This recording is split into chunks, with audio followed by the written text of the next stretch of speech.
Hello, everybody. Welcome back to Pacers Daily. I am your host, Hery Acosta. The preseason starts today, so you already know basketball is back for the Pacers. Like and subscribe for more of this content. You know, I record every Monday through Friday. Let's hop straight into it. Let's talk about today's game. Playing the Minnesota Timberwolves in Minnesota. Now, I'm going to be talking about a little bit about the injuries here throughout the show. But obviously, Halliburton's out.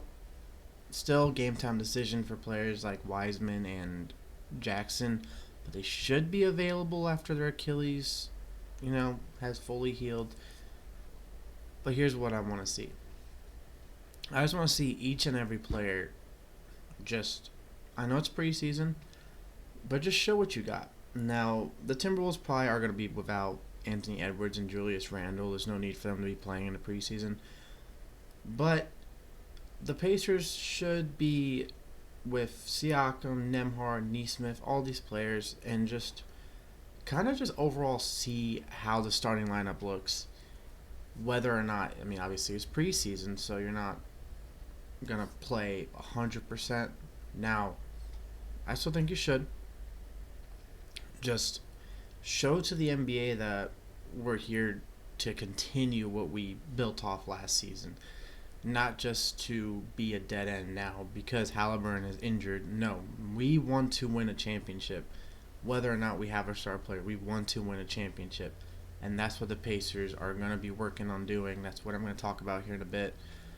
But the preseason starts today, 8 o'clock in Minnesota. Good luck to the Pacers. Hopefully it's a good game. I'll be watching. And, just, show the NBA what you're capable of. First and foremost, Ben Shepherd is going to be out this game, with that leg injury. Now, he should be available once the season starts. He's got a couple of weeks to really heal it and just, try to stay off of it.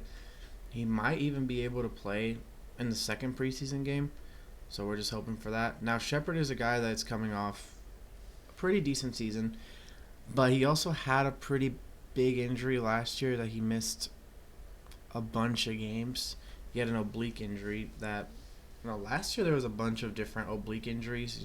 Banchero and Franz Wagner of the Magic were both out for a while with oblique injuries. So that's gotten a lot more common. But once Shepherd came back, that defensive juggernaut off the bench was exactly what we needed. He is a very good defender. A very good 3-and-D player that the Pacers very desperately want on the team to kind of complement Nesmith on the starting lineup, but now we have it on the bench. But, he's not going to play in this first game, which isn't the end of the world. We'd rather him just be fully healthy in the regular season than him having to, grind and grit through a preseason game when he doesn't really need to be on the court for that. So just heal up.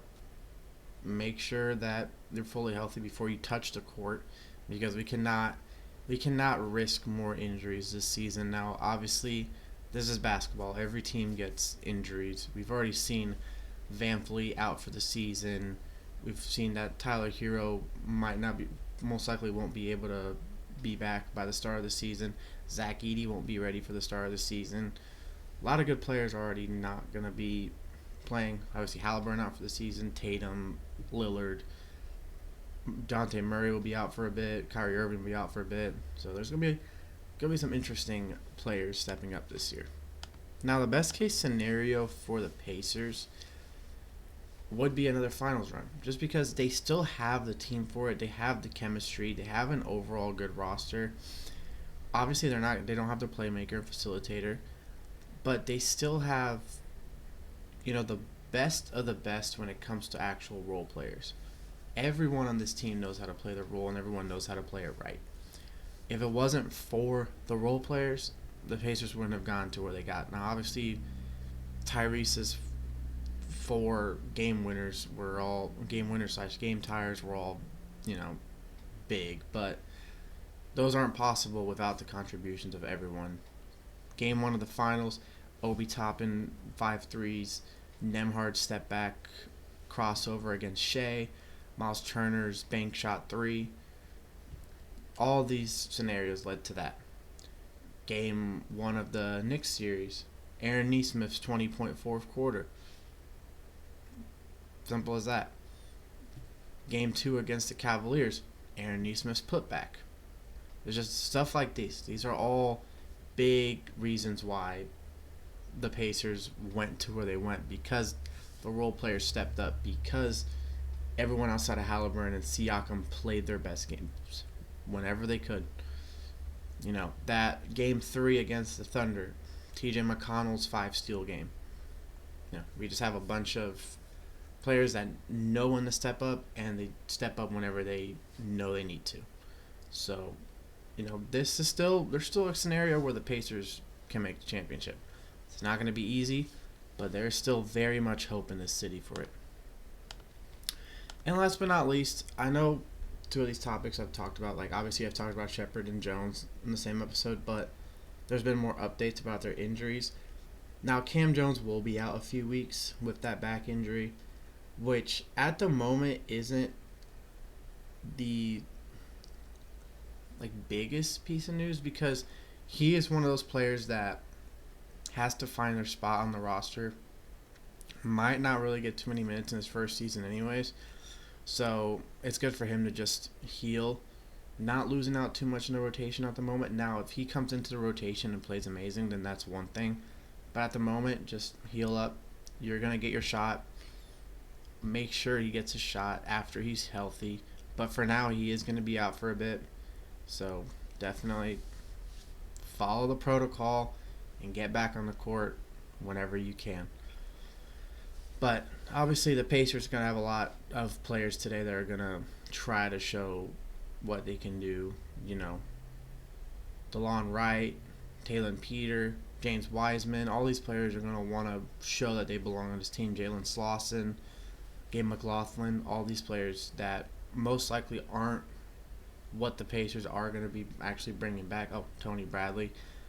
But these are the players that are fighting for a roster spot. So these are the ones that are going to try to step out as much as they can in the preseason, during trainings, during the actual training camp. So we're just going to keep an eye on that, keep monitoring that. I will keep updating every episode about different players, see if I think they're going to be on the team, see if I think they're going to be cut, because training camp cuts start here very soon.